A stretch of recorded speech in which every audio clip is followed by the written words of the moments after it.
Hi guys, welcome to this episode. So in this episode we're going to carry on with the Black Mac repairs. In the last video you'll see that we got the power supply working and the machine was coming to the boot up screen. We found out it was one of the transistors that had an issue. Also you'll notice on that last video I lifted the board up, and if you actually looked at when I brought it right up close to the camera, there were some round solder pads on it, and if you look at one of them you'll see there's like a hole in the center of it. That's what I was talking about, the crystallization around pins. And then what that was is that's where it had crystallized around that, and that could have been causing a bad connection as well. The sort of things to look out for.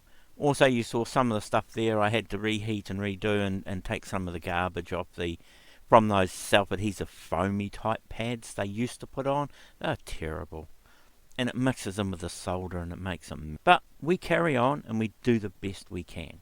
So in this episode, what I'm going to look at doing is doing the floppy drive. And there's also a couple of other things I thought of. The board that has the SCSI in it. This one here. Now I've taken the SCSI out because I was thinking about this and I'm thinking, this may not work. And what I was looking at is not all the pins are connected on one side. Now that's fine, but if the chip is on the motherboard, that is fine. Now that I move the chip up to the card, maybe it needs some of these other pins. So I've taken this off because I'm going to re-jump it. I've got a short strip of rainbow ribbon cable, and I'm just going to join those on, and we'll do that as well. So we've got all of those, and other bits are on the bench here. They've got the gears here and so forth, and we'll get into all that. As we say, guys, grab yourself a drink, a nice comfy chair, don't want to get sore bum or anything, something to snack on if you like, and let's get on with it. Guys, welcome back. What I'm going to do here is, as I said to you on the end of the last video, I've got some bits in, and I'm going to look at changing this because I'm not convinced that that will work the way it is at the moment. And I'll get into that a little bit later. I've got the floppy drive here that we're going to have a look at and service. Dallas clocks over here for the PC boards that I have to do. And these are something that turned up with some new tips for my desoldering gun, so it's the old one there, and I'll put a new one on it. The LBA chips for the Tang Nanos, that's the SCSI chip of course. And down here's the gears I tried to print, and in here are the gears that Matt did for me that we'll have a look at as well. Alright, so I'll clear this bench off and we'll get into the floppy drive first, get that sorted and done and the gear in it, and then redo this board, the wiring on the back of it. Then once we've got that done, we can look at firing up the floppy drive and see if it ejects in the Mac. I need to get these two done before I clear everything else off the bench. So I want to do that first, and then it's just a matter of waiting for that. We could try the SCSI chip, see if it works. And if not, we just have to wait for the new one to come in. So once we've done all that, then we can look at doing some other bits. So there are those Dallas clocks to do and the Tang Nano to finish off, etc. Just those little bits and pieces. So I'll get this all cleared away and we'll make a start on the floppy drive. Alrighty.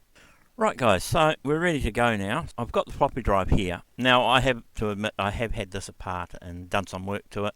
That's how I found out the gear was broken on it. I did the original cleaning of it and that. And that's how when I went to test it I knew that it was the gear because I actually heard what it did.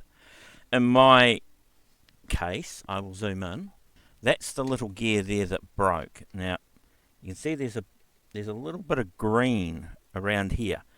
Well, this part of the gear was in here, and this, where it was green, it was like it had corroded. It's a brass gear on the inside that it spins on the motor, and it was almost as if it had oxidized and frozen onto this plastic and it wouldn't move.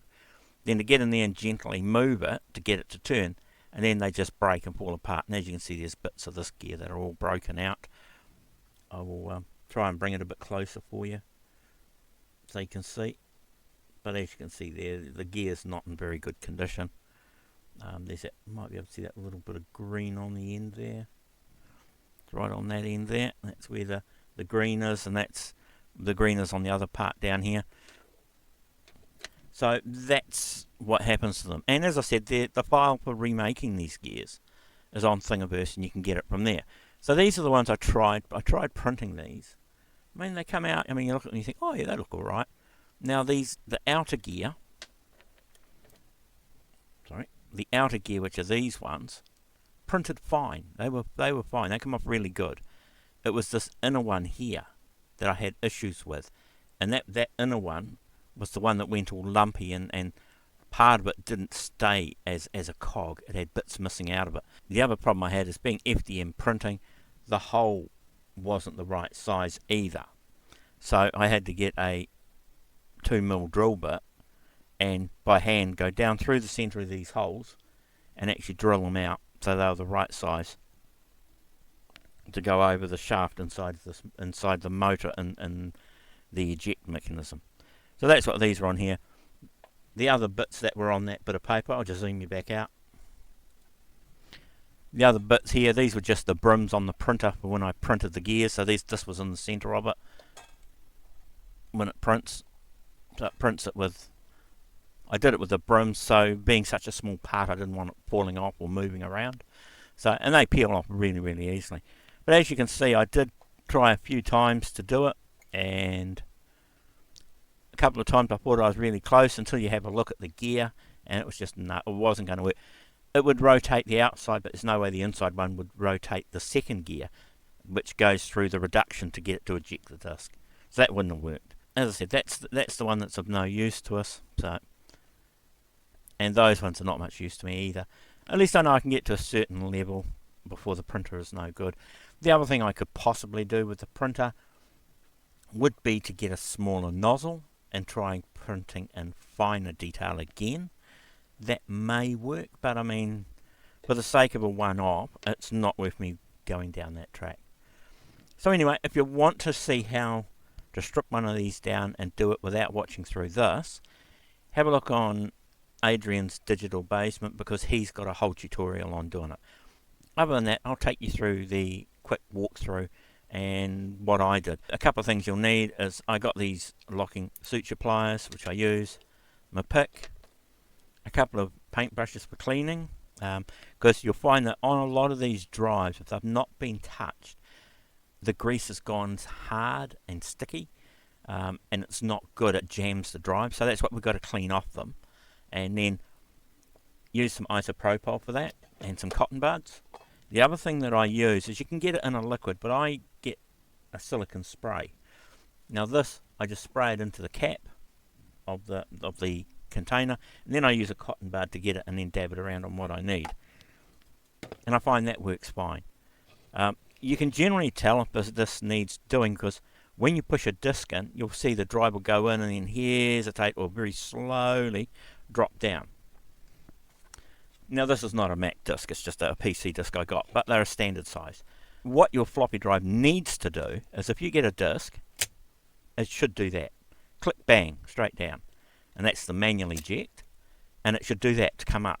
With this one, when I got it, it went in, and it went in, and then it sort of very slowly went in and very slowly went down, and it didn't clunk when it went down. And then when I tried to eject it, it was like it was trying to push its way through glue coming out, and I had to really force it to get it to come up. I knew that it needed a cleanliness and a lube and service. I had to do that. So what we're going to do is we'll go through the motions of doing this, pulling it apart and doing the lubing on it. And that I won't do it because I've redone it. I'll pop this out, and then when we've done, I can put the gear into it and then screw it all back together. I've got a piece to it and the other gear in the container over here, because there is one gear that you've got to pop out to take what they call that yellowy gear. They call it a cheese gear because the way it just crumbles. So I don't know why Sony did it. It's the only one that's different to all the other gears. I don't know. But anyway, what we will do is we'll go through to do this. Now the first thing you've got to look at is there's these two springs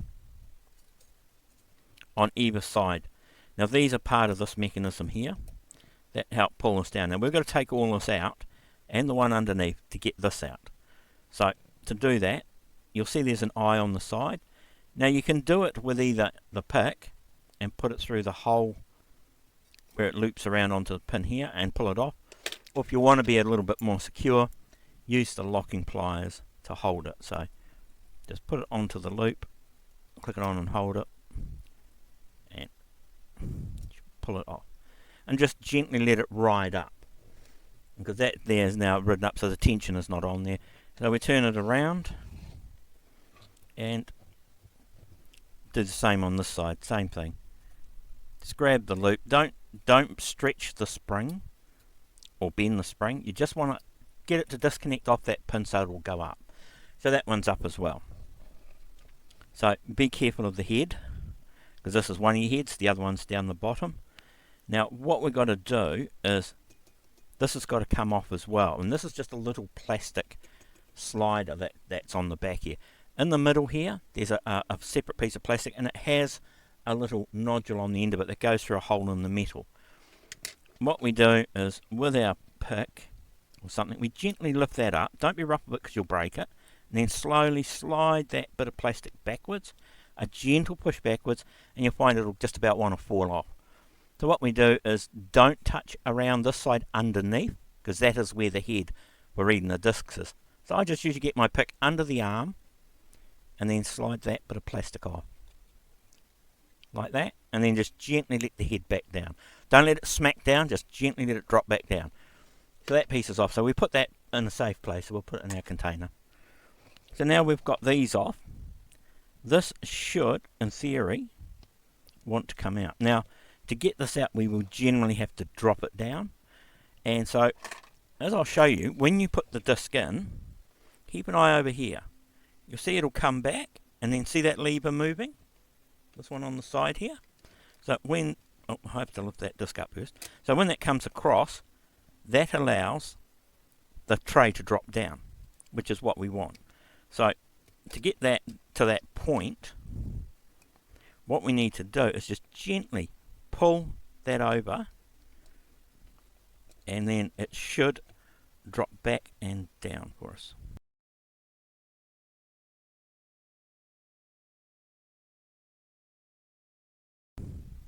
Right, so that's gone down. So sorry, yeah, so you just got to watch this little piece over here doesn't catch, and you just got to, you do that and it'll pop back up.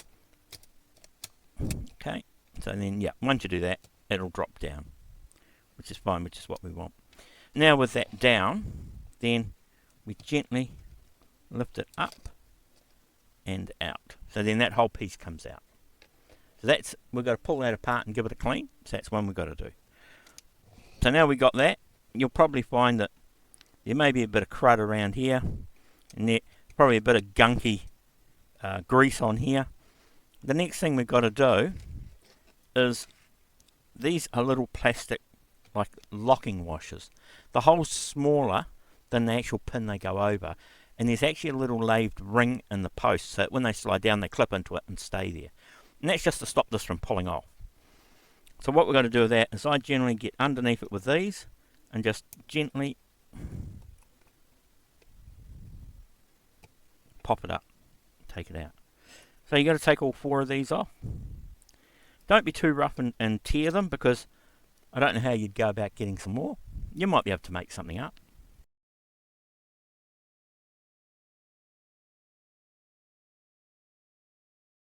And so those are off, and so then this will just gently lift up.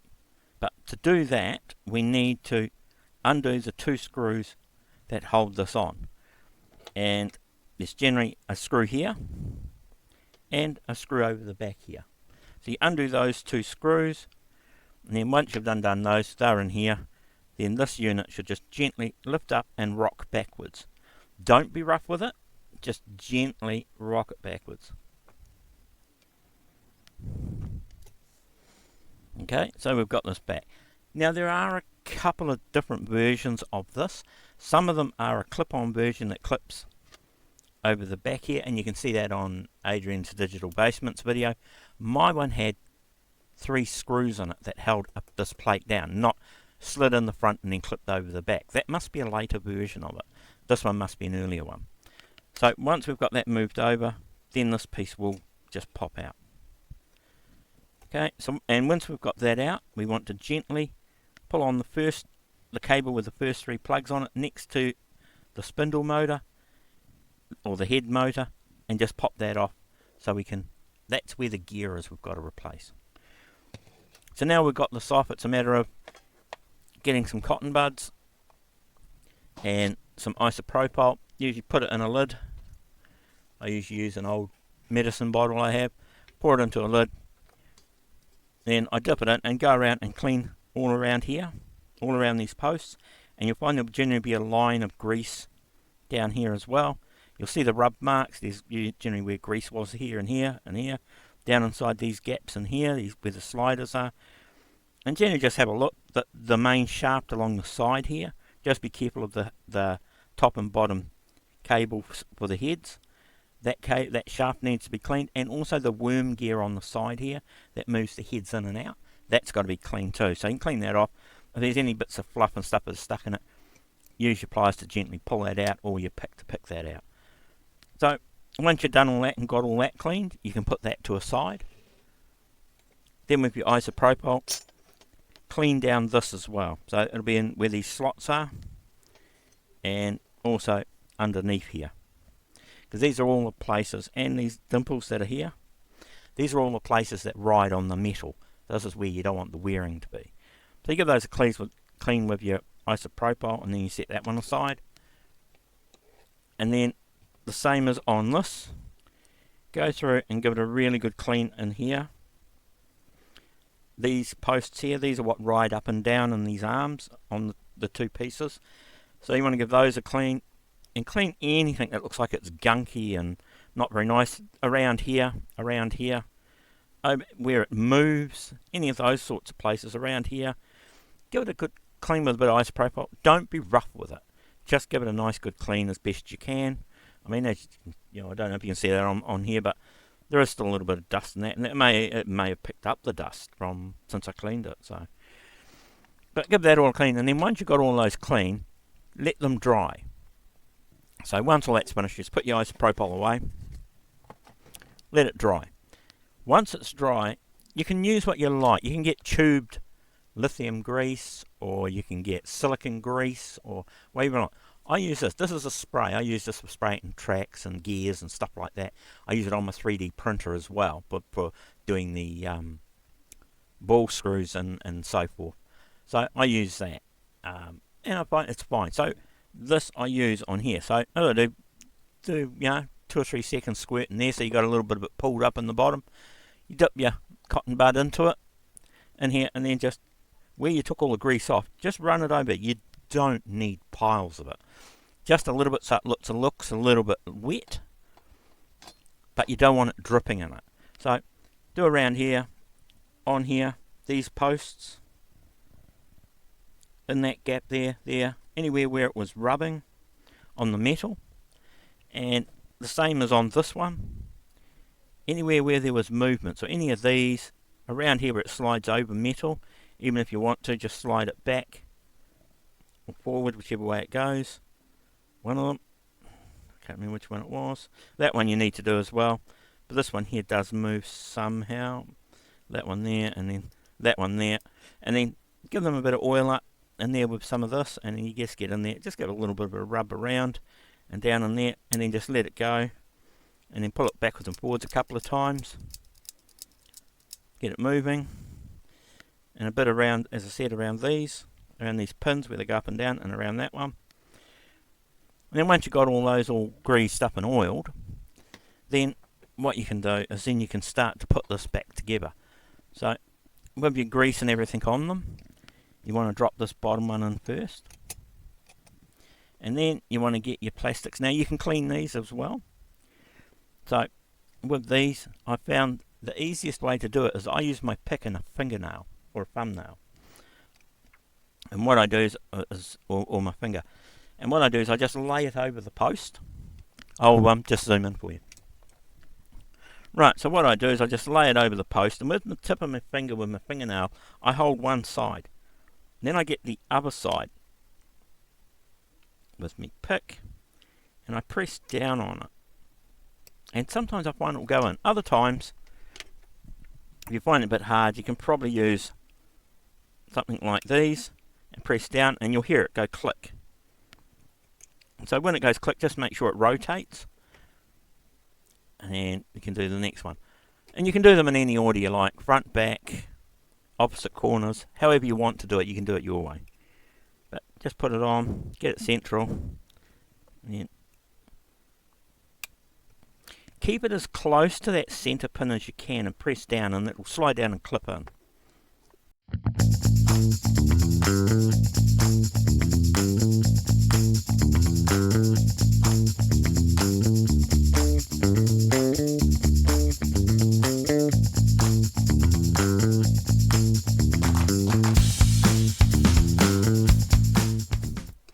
Right, what do they always say? There's always one in the pack.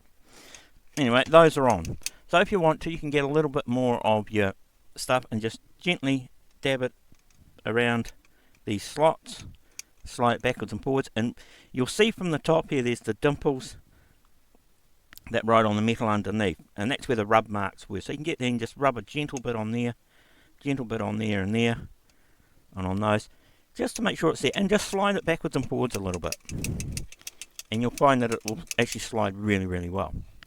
We can't put this next piece on until we put the gear back in. So what we need to do with this is then we'll put this aside, and then with a screwdriver, on my one, I had to undo the 1, 2, 3 screws that were in it. So I undone those 3 screws. Then once I undone those 3 screws, this would just pop off. And it just lifted off. Now, as I said, Adrian's one, he had a clip at the back here, and sometimes you've got to be very careful with those clip ones because you could break the clip. So just gently, and I would use my pick, gently lift it up and pop it off. But it shouldn't be too hard to get off. Worst case scenario, you might have to use a bit of glue or something to glue it back on with. Once you get this off, the next thing you got to do is take out this gear here, which is the center gear. And then once you take that out, the other gear will be in here. And you'll either see it, it'll be like this, it'll be like that one, where it'll be green and stuck to this brass gear at the bottom, which this is the gear that drives the motor. Or the motor drives, I should say. That one drives this gear, which then in turn drives this gear, which then drives these. And these are the ones that turn around that do the ejecting of the disc. Now, if you have it where this is stripped out and it was a disc stuck in there, you can fix that, because this gear with this nodule on it, this big one, has to point straight out. That's where it's got to sit. So when you replace the gear, this bottom gear here, you got to make sure that's straight out, because inside here there's a couple of contacts. And what this does is, once it goes off, that'll cause the eject motor to wind, and that'll keep going until this goes around, and then comes back up and ejects our disc out, and then stops. So it's quite easy to reset that up. But I mean, it's a waste of time unless you replace the gear. What I will do, that brings us to the gears. So these were my ones, which were no good. And then here are the ones I got sent by Matt. Now I'm hoping that these, the holes are the right size, and I'm hoping it was just that my printer was just printing them a little bit too closed. I wonder if the shafts are a little bit different then. Okay, because it's not much, but I'm just wondering if this version of the eject drive I've got, the shaft hole's a little bit different. So as with my ones, I have to just taper this hole out a little bit. It's a little bit too narrow for it to go over that centre spline. So, and this is all I do, is I just hold the drill in one hand and rotate the gear in the other until that goes through and makes the hole big enough. So right with that, and then that'll pop down there fine now. So when these go in, the bigger gear goes on the bottom. This outer piece sinks in with this. This gear is with that one. So what we do is we slide it down and just make sure the gears will mesh up. that's it. We're in. That's us. Oh. Yep. Okay, let's have a look at that. Now I didn't have them meshed up properly, and I think I broke a tooth off of that one.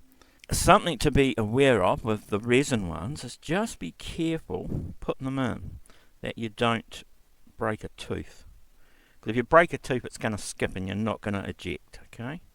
So I will do another one, and this time we will be a lot more gentler. But what I might do is I might drop a bit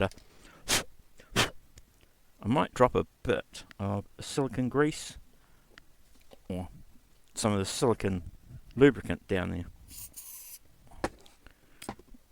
And so as I says, you know, I just spray it in here and then I pick it up with this. So I'll put it on the shafts, on that gear, just to make sure that that gear's not giving me an issue as well. Just be careful not to get it everywhere, okay? That's your big thing. Just make sure. So come down. Now I want to make sure you're going to line up and not hit a tooth.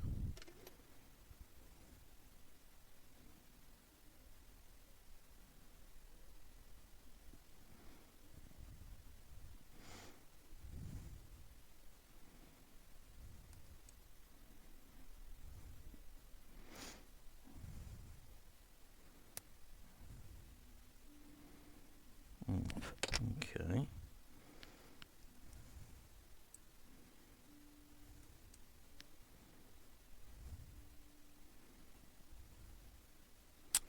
Okay. So these look like they're a nylon style gear. And this resin I think is too brittle. So that one there, I think on one side those gears have come off or broken away. Now the holes are not much smaller than what they should be, and it shouldn't take too much to get these to widen up. You're just going to be gentle doing it, because otherwise they break real easy. So I might have to get a hold of Matt and just see if he can try making a couple on his next print that are a bit harder wearing, because I'm just wondering if that resin is a little bit delicate for gears. But I mean, once it's in, it should be fine. So right, this one looks all good. Then let's try and line this up so we're going to get this to go down without causing an issue.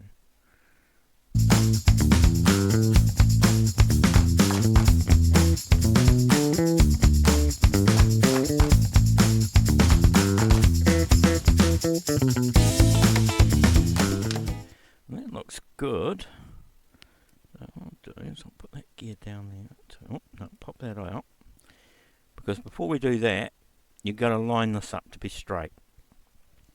If you don't, when you drop this in, because of the reduction in the gears, you will never turn that.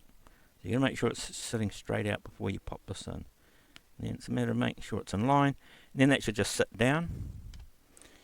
And then you can run it with the cover off, but just be careful the gear doesn't fly out. So that'll be the thing we'll do when we put it all back together. So we've got that part done. So now, let's do over there.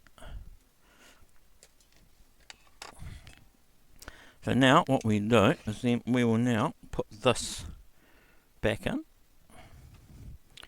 And so when you're putting these in, you've got to go in on the side, and you'll notice there's that angular pin, this one here, which goes on the eject cage. That has to go against here, because that's like when the disc goes in, it pulls away from that, and that's what causes it to drop down. So you've got to go into that, and this is where it gets a little bit tricky.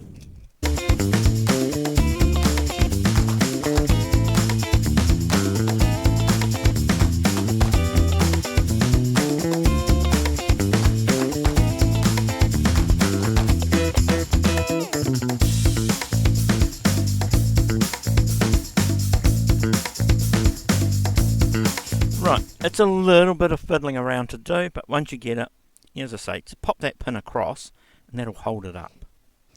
So once we have it up, pop your springs on. And I found it easier with the pick, and I just put the fin side in through the hole, bring it down, and go over the other side of the post, and then slide it off the end. So make sure that's on there properly. Yep.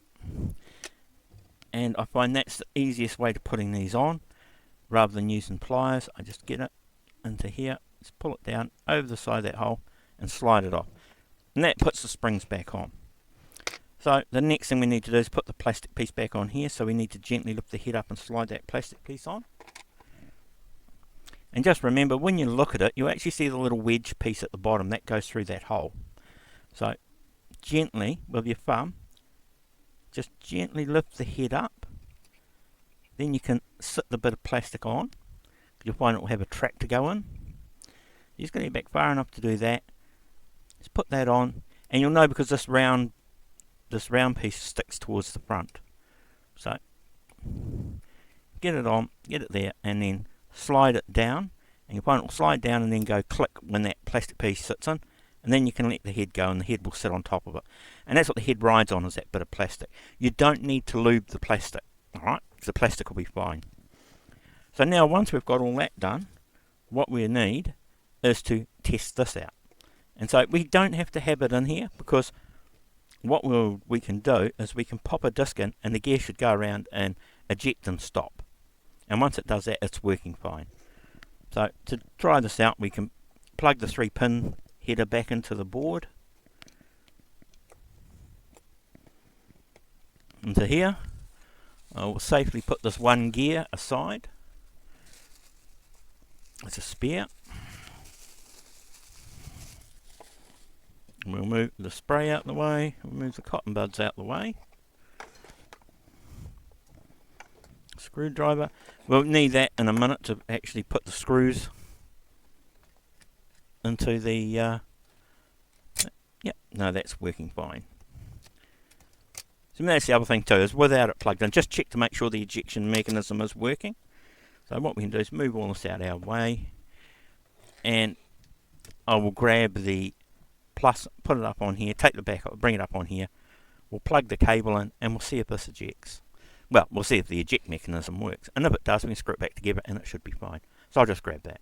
Okay, so I've got the plus up here.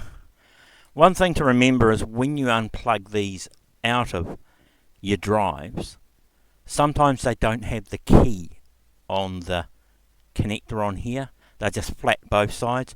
A lot of your plugs on your devices will have a keyway, so you can only put them on one way round. What I do is I generally get a Sharpie or a vivid marker, and where the hole is, if this doesn't have it on, I paint it with the marker so I know which way is up. So just do that so you don't get caught and put it in the wrong way around, okay? Right, so we'll plug this in to here. And that's our gear there. So what we will do is we will power that on. Power that on.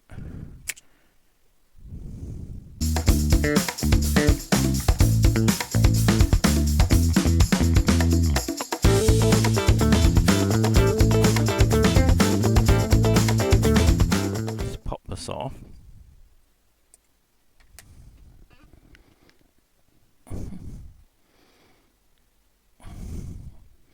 So if I pop this gear out, it's the one that runs the eject mechanism, and I'll show you what I mean. Now if I move this off center, that gear should turn.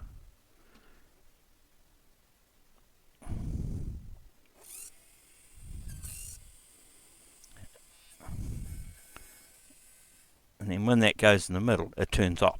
So that's actually working, so that's cool.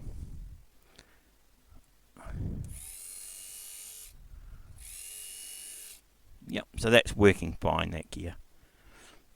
So if we pop you on here, so if we turn that off, I'll try and do this without putting it back together. Try and lift you up. So what I want to do is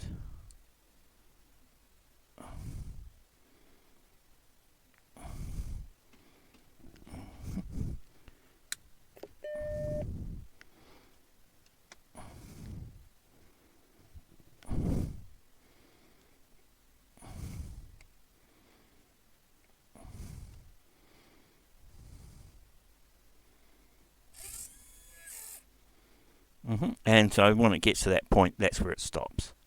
So that should be good. So I may just need to put a little bit more lubrication on that to get it to eject. So yeah, that should be fine. So I might just do that. Just put a little bit more of this silicone on there. The nice thing I like about silicone is you don't need a lot of it for it to do its job. So I mean, getting it down into the shaft and that will do a lot of good. It'll actually make it rotate really well. Yep, as you saw there, it turned around to its right position, which is what it should do.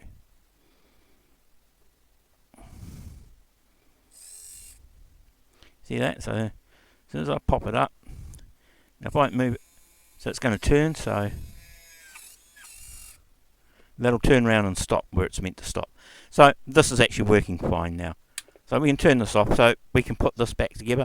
I will line the gear up a little more straightforward, and then I'll put this back on, put the screws in, stick it back on, and screw it down, and that'll all be done. And then what I'll do is I'll try putting a disc in and ejecting it. Well, it'll try to read the disc, won't be able to read the disc, and eject it. So we'll give that a go.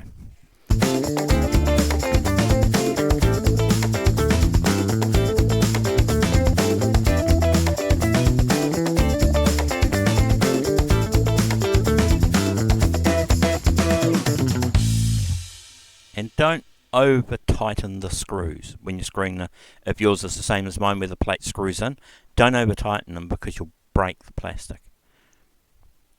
And when you're putting the screws in, if you're not too sure where the threading is, just gently rotate them backwards and you'll feel it go click. And when it does, that's when you start screwing clockwise, and then that'll screw it down. Sometimes if you don't find out where the thread is, you can actually strip them out over time. So gently just move your screwdriver, put it in, rotate it anti-clockwise with just a little bit of pressure on it. And what you should be able to do is then when you're rotating backwards, you'll feel it go click. And then once it's gone click, you just screw it clockwise and it screws down and locks into the hole. So you just want it so it just takes, don't want to screw it down tight. And now we've got this. When you put it in, you got to put the front down slightly, and it should go over a locator in the front, and then should pop down into the one at the back. So there's a locator at the back and a locator at the front. Then get your screwdriver and your two black screws which go into this. They're both the same size. One down in here, and again, just nip it up. You don't need to over tighten it. Same at the back here. So that's all done now. So what we'll do is now we'll power it back on. And what I do is now, if we pop this in, when this goes to go through, it's going to try and boot off the disc, and because it can't, it'll eject it. Okay, so we've got something that's not quite pushing it all the way up, so there'll be something that's not quite sitting right in here.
Right, and as we can see, it's now working. Sometimes you've got to pop them in 2 or 3 times to get them working, lubricated up a bit.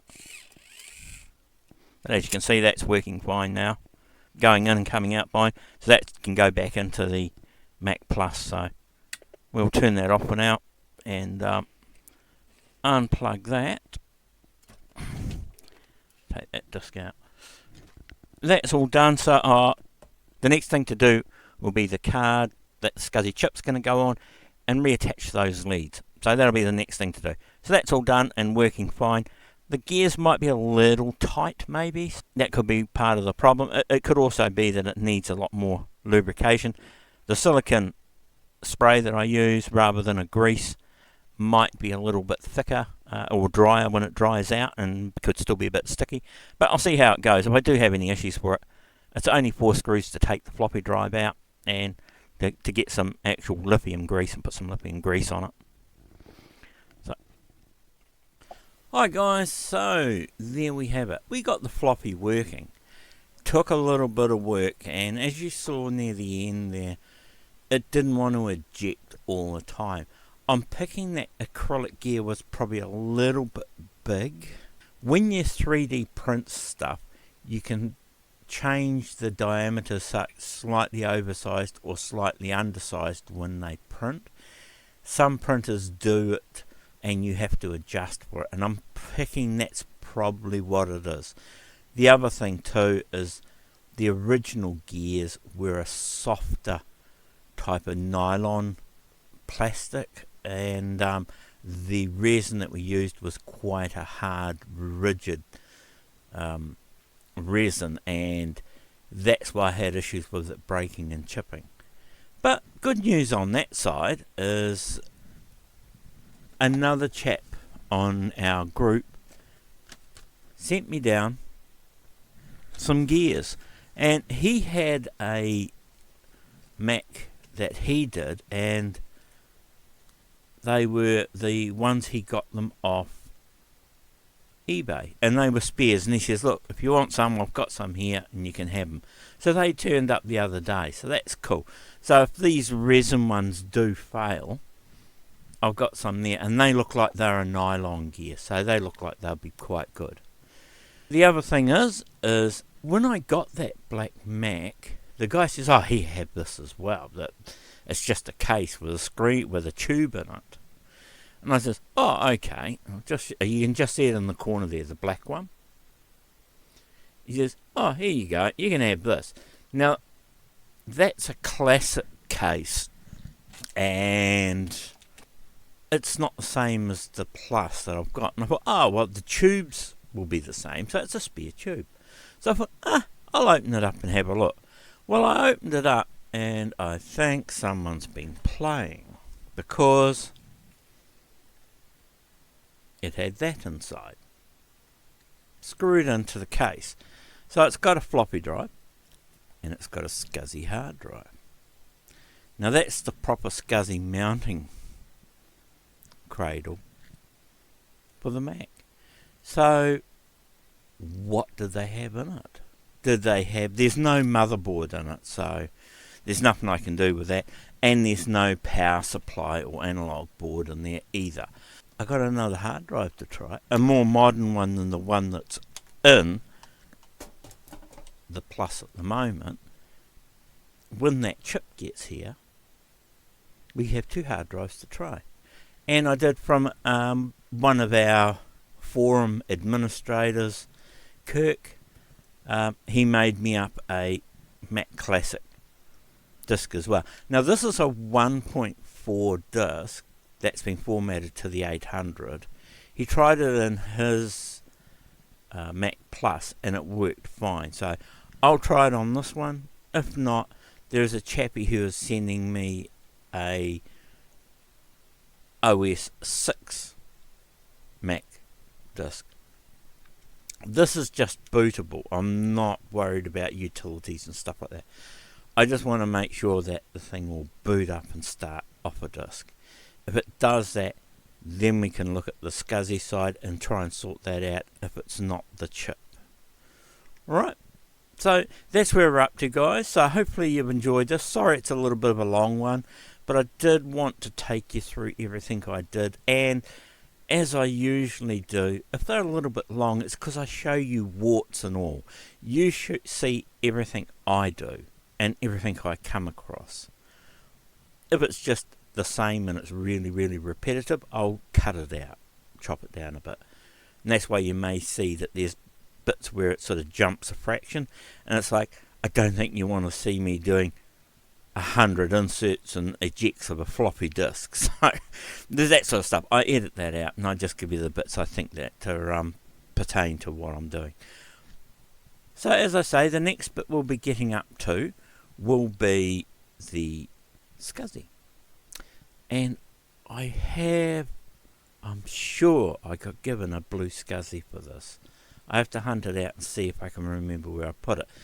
If not, the guy who did me the floppy Kirk, he's got an external SCSI unit that one of the guys in our group locally actually makes. And if I need to and I can't find my blue SCSI, I can borrow that. So guys, I'm leaving this here, and sorry it's so long, but as I said, there was information I wanted just to know about while I was doing it. Some of the videos online, I find they skim over stuff so quick, and you think, oh, that's really easy, until you come to do it. I like to show you where all the not nice stuff is as well. Alright, have a good day, have a good week, have a great weekend if it's coming up to that. And as always guys, until next time, ciao.